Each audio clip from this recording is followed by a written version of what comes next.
جمجارن هری گرنگ نهال سلیمانی کو گفتگو هر وها آخفتن لسر تیتا گرن دبیشن بوچی دهاته که زوری روشانه لسلیمانی هیا دروازه تا هیا لدهمبر دا خدمت گزاری نینه وکو پیویس نینه لسلیمانی یعنی اف خدمت گزاری نهاتینه انجام دان کی ریگرش انجام دانا خدمت گزاریان بوچی دهات سلیمانی کو دهات خلکیه دیار نامینیتنو دیار نیه قلت بيجا كده قال بريس زياد الرزا سروكي فراكسيونا بارتي لانجمن باريزغا سليمانيه دكين كاك زياد تو خيرات جنوب كردستان 24 سرتا بابزاني كي برپرسلا ديار نماني دهاتي سليماني بوچي خدمت گزاري لسليماني انجام نادريتن وكو بيوست بله وكو عموما ازانين يعني بوي شرينا وخوي شوموا كردستان تقريبا بوبا دو إداري ليك جواز ولا تشكيلي كابينة لسر وريك وتنكا دعاتي ناوخو كو بكريتو حكومة يريمي كردستان بتوانت موچه خوراني بيدا بينكا بلان بداخوا دعات لم سنورا وكو خوي كونك رايوا وحزبي حاكم خوي كرد با جيغروي حكمت لموضوع دعات سليماني روج بروج برو كمبونوچو ودسالاتي هم سنورا هاوكاري حكمت نبون بوي كبتوان ريت موچه خوراني مانغانا لكاتي خوي بيدا بين كرد بوي دعات سليماني روج بروج برو كمبونو ديار نمانچو وخدمت گزاري كانوا بروجكان لكميان داو زربي زوري بروجكان راوستان بوي ديارماني داتو يمش وكو انجمني باريزغاو برلماني بچكراوي شاري سليماني چنجارك داواي داهاتي شاركه ما کرد بلان بداخوا كسب دمانونات جاري چامن بو خوم شانزي امزاو واژۆی ئەندامانی ئەنجومەنم کۆ کردەوە و تەسلیمی سەرۆکی ئەنجومەنم کرد بەڵام بەداخەوە تا ئەمڕۆژ هیچ جوابێکم دەست نەکەوت کە قەرار بوو بە وتەی خۆی جەنابی سەرۆکی ئەنجومەن پێوتم بە هەفتەیەک هەموو داهاتەکانتان بۆ یاری باشە کاک زیاد ینی هۆکار چییە خۆت باس کرد کاک زیاد کە دەڵێ حزبی حاکم لەم سنوورە تایبەت لە سلێمانی لە هەڵەبجە برپرسە لە دیارنەمانی داهاتی سلێمانی هۆکار چییە کە ئەم حزبە ئەنی بوویتە هۆی ئەوەی کە بە داهاتی ئەم دەواازانە یاخود داهاتی سلێمانی خزمەت گوزاری ئەنجام نەداتن ئیتر بە شێوەیەک لە شێوەکان وها لە خەڵک تێبگەێنرێتن کە لایەنێکی تر بەرپرسە لە ئەنجام نەدانی خزمەت گوزاری لە کاتێکدا وەکو خۆشتان باسان دەکەن داهات دەچێتە گیرفانی لایەنێکی دیاری کراوە بەڵێ کاکە شتەکە ئاشکرا بووە ڕۆن و ئاشکرایە داهات لە سلێمانی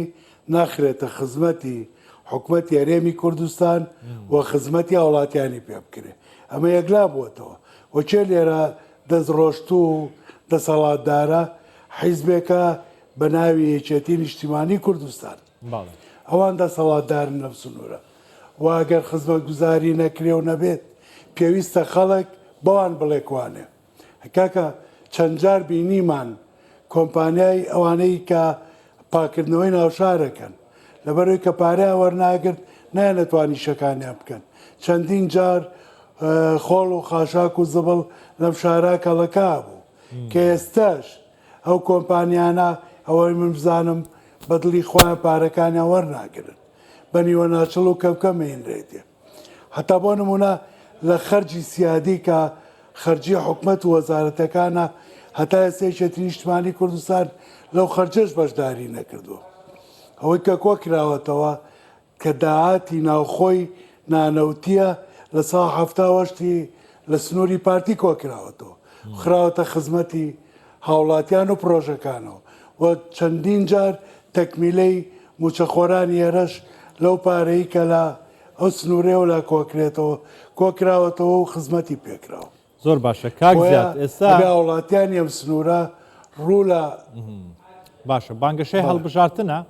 ئیتر هەر لایەنێک بانگەشە بۆ بەرنامەی خۆی بۆ کارەکانی خۆی دەیکاتە یەکێتی نیشتیمانی کوردستان بە جیاواز بانگەشەی دەست پێ کردووە ئەگەر کەسێک شارەزای دۆخی هەرێمی کوردستان نەبێتن گوێی لە بانگەشەی یەکێتی بێتن دەڵێ ئەم یەکێتیە تازە حەزبێکە و دروست بووە و دەیەوێت بێتە ناو ساحەی سیاسەتەوە ئەرێ پرسیارێک کاک زیات یەکێتی لە سلێمانی معارزە بووە یاخود بەشدار بووە لە دەسەڵات یاخود حزبی حاکم بووە لە سلێمانی هەر لە هەڵبژاردننی یەکەم خولی پەرلەمانی کوردستان ساڵی 92 تشکیلبوونی کابینەی یەکەمی حکوومەتی هەرێمی کوردستان هەتا ئەمڕۆشی لەگەڵا بێ یەکێتی نیشتیمانی کوردستان ئەگەر سەرۆکی کابینەکە لەو نەبوو بێت جێگری سەرۆکی کابینە لەو بووە و بەقەدەر پارتی وەزیری لە کابینەکە بووە ئەمە سیاسەتێکە بەداخەوە چەندین ساڵە لەم سنوورە پەیڕەوە کرێت وازانن بەما دەنگی پارتی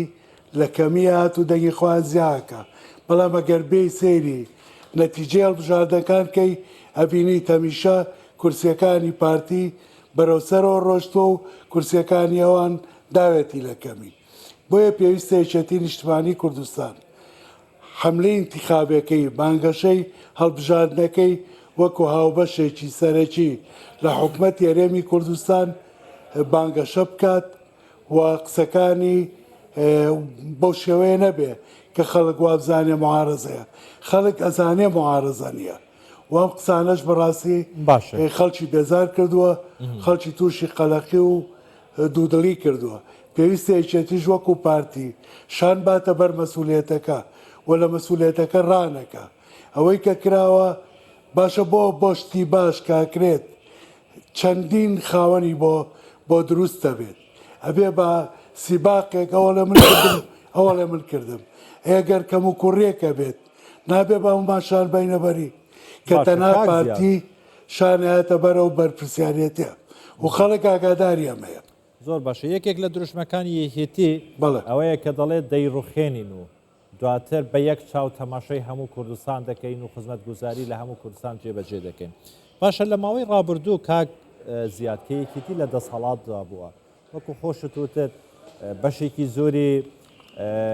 کابینەی نوام ینی وەزیرەکانە جێگرە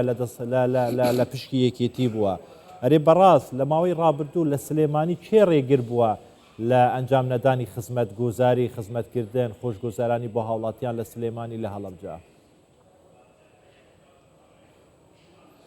وڵی ئەم قسەیە بەڕاستی ئینسان نازانێت چی لەسەر بڵێت ینی بۆ نمونە لە ساڵی 1994 لە شەڕی شومی ناوخۆوە یەکێتی نیشتیمانی کوردستان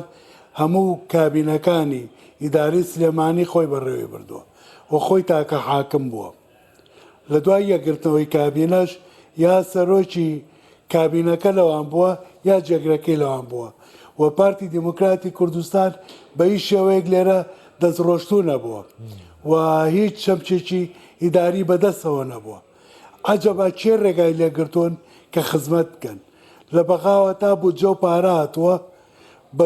بە دوو وەجبە هاتووە وەجبەیەک بۆ ئەولێر وەجبەیەک بۆ سلێمانی لە ساڵ 43 بۆ ئەم سنوورە 57 بۆ ولا خۆ باشە چێ دەستی گرتوون ساڵی وا بووە بۆ بودجەی پەرەپێدان 372 ملیار دینار هاتووە خۆمە پارتی علاقەی نەبوو هاتۆتە سلێمانی لە سلێمانی پرۆژەی پێکراوە ئەیکوانم پرۆژانە ئەیکوام ئاوەدانیە ئەیکوام خزمەت گوزاریە ینی ئەمە تەنا ئەوەیە ئەیانەوێ بەم قسەیە بەم حملەیە وا لە خەڵکی خۆیان بکەن کە خەڵک بیر نەکاتەوە و هەموو خراپیەکان بێ خزمەت گوزاریەکان کرێتە ملی پارتی ئەژنا لە 100 پارتی لەم سنوورە دەستڕۆشتوو نەبووە کاکە سەرۆکی حکوومەت هاتووە لە هەڵەبجە بەردی بناغەی پرۆژە دانێ ئەچن بەردی بناغەکەی ڕوخێنن زۆر باشە خەڵکی سلێمانی زۆر گلەی دەکاتن دەڵێتن کە هەولێر پێشکەوتنێکی زۆری تێدایە، خزمەتگوزاریەکی باش بۆ هەولێر ئەنجام درراوە، دەرفەتێکی باشی کارکردن و خۆشگوزەرانی باشی تێدایە. ئێوە وەکو پارتی کە ئەمە دەرفەتێکی باشە بەڵێن بە خەڵکی سلێمانی بە دەنگدەری سلێمانی دەدەن ئەگەر لەم هەلبژاردنە پارتی بکەنە زۆرینەی ڕەها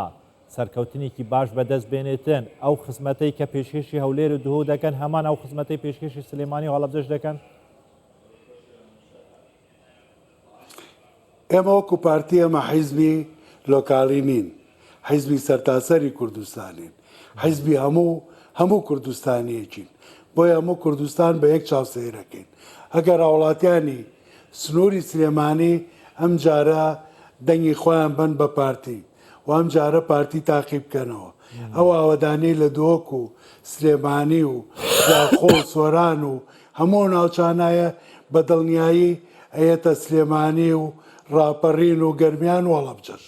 دڵنیایەنەکەینەوە ئەوەی پێمان بکرێ لە خزمەتیانەکەین، چکە ئێمەی پارتی دەمێکە لەسەرەوە پەروەردەکراوین کە خۆمان بە خزمەتکاری میلەتی خۆمان نەزانین و شانازی بۆ خزمەتکاری خۆمانەکەین. زۆر باشە بەڕێز زیاد ڕەزا سەرۆکی فراکسیۆنە پارتی لە ئەنجومەنی پارێزگا سلێمانیە گەلێکی سوپاس بۆ ئامادەبوونەوە کاک زیاد هەر بژیت.